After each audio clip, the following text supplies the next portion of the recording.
इस बीच एक बार रिलायंस पावर को देख लेते हैं। अभी नंबर्स आए हैं और कंपनी का जो मुनाफा है वो रहा है 320 करोड़ रुपए, जबकि एक साल पहले ये इसी क्वार्टर के लिए 276 करोड़ था। लेकिन जो टॉप लाइन है वो रही है 2604 करोड़, जबकि ये 1585 करोड़ थी एक साल पहले। और साथ ही कंपनी ने जो मल्टीपल यूएमपीपी अग्रीमेंट्स जो कि टर्मिनेट हुए हैं, तो उसके जो सेटलमेंट है वो उसकी कार्रवाई भी जारी है, कंपनी ने कहा है। लेकिन हेमंत, आज एडीजे ग्रुप के सारे ही स्टॉक्स में आप देखिए जिस तरह की वाइब्रेंसी देखने को मिली है, आपने क्या ट्रेड ऑब्जर्व किया है यहाँ पे?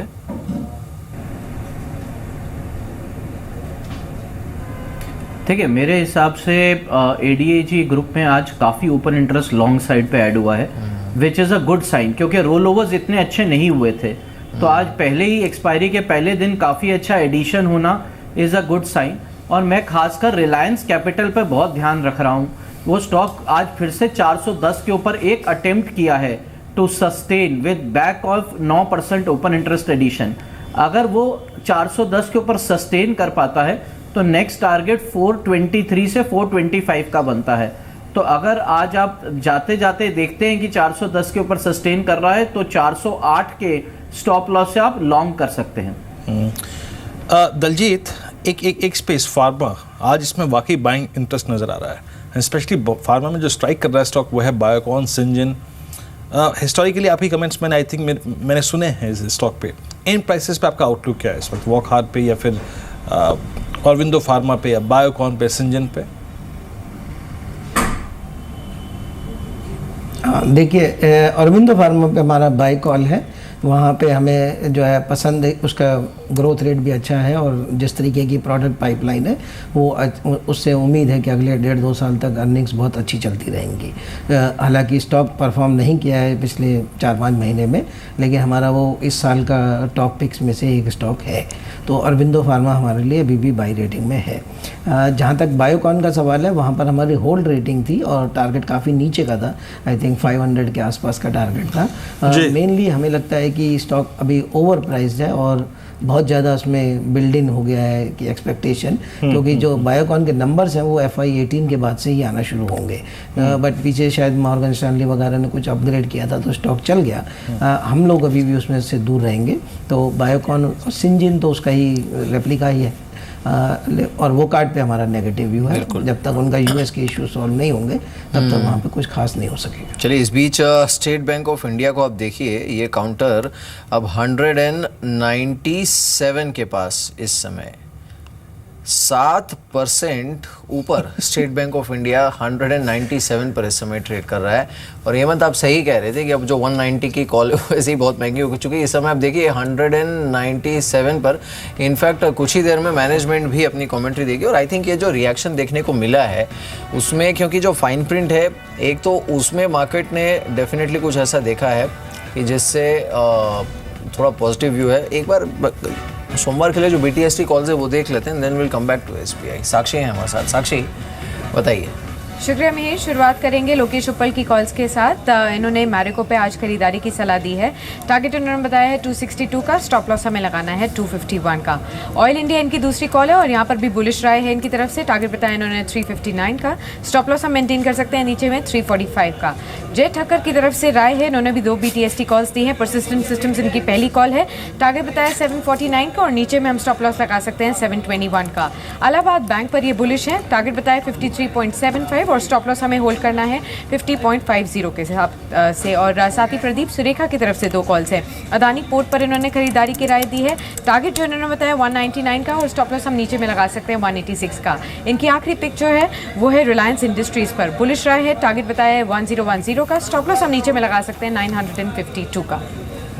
तो ये आज के अगर आप देखें 6 कॉल्स हैं, लेकिन SBI अब ऑलमोस्ट 200 रुपये टच करने वाला है। 198.35, 0.8% ऊपर। SBI कैश, SBI फ्यूचर दोनों दिखाइएगा।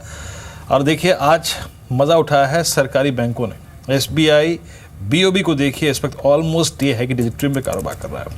SBI 199। कौन कह सकता है कि आज 30,000 करोड़ रुपए के स्लिपेजेस, 13,000 करोड़ रुपए के ऑलमोस्ट आप देखिए तो इस क्वार्टर में प्रोविजनिंग रही मेरी, कौन कह सकता है? 190 से 190 कह सकता है।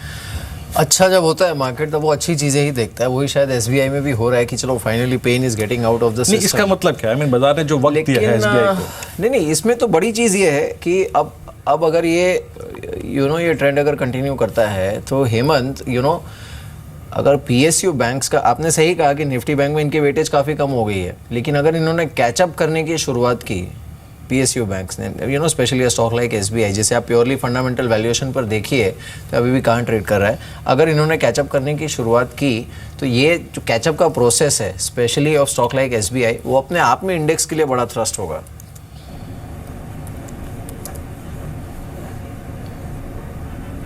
देखिए मीर, इसमें कोई डाउट नहीं है। मेरे हिसाब से वो सबसे बड़ी बात है कि सेंटीमेंट पॉजिटिव कर सकता है, और वो एक बहुत बड़ा रिफ्लेक्टर है सारे PSU बैंक्स पे। जैसे अभी वीरेंद्र बात कर रहे थे बैंक ऑफ बड़ौदा की, तो अगर SBI पॉजिटिव रहता है तो बैंक बड़ौदा, PNB, इन सब में भी बाइंग आने के चांसेस बढ़ जाते हैं। बट मेरे ख्याल अब ध्यान ये बात का भी देना चाहिए मीर की स्टॉक 165-168 का बॉटम लगा के 200 रुपये तक आ चुका है, तो मुझे बहुत ज़्यादा तेज़ी, अनलेस अनटिल मैनेजमेंट कोई बहुत अच्छी खबर दे, उससे ज़्यादा तेज़ी लग नहीं रही है, क्योंकि 200 पे कॉल राइटर भी बहुत ज़्यादा है। लेकिन मैं ये बात कहना चाहूँगा यहाँ पे कि अगर स्टॉक 202 के ऊपर ट्रेड करता है तो फिर 210 का भी टारगेट देख सकता है। दलजीत, इनफैक्ट एक बार दलजीत से बात करने से पहले अगर आप बजाज इलेक्ट्रिकल्स को देखिए, बजाज इलेक्ट्रिकल्स इस वक्त CY16 के नए हाइज पे कारोबार कर रहा है, करीब करीब 254 रुपये 60 पैसे। दलजीत, ये consumer durable space, white good segment vibrant रहा है ये पिछले 3 महीने में। लोगों ने पैसा कमाया भी है, लोग पैसा कमा के बैठे भी हैं।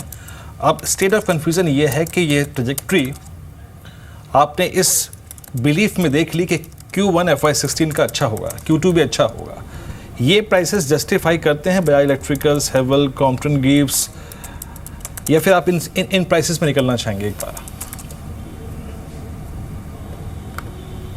नहीं, अनफॉर्चुनेटली हम लोग ये स्टॉक्स कवर नहीं करते, इसलिए हमारे पास वैल्यूएशन नहीं है। लेकिन ये जो इनके ऊपर तेज़ी आई है वो बेसिकली अगर हम देखें तो फर्स्ट क्वार्टर में अभी हुआ क्या है कि कंजम्पशन में छोटे अप्लाइंसेस जो है उनका ग्रोथ बहुत अच्छा आया है।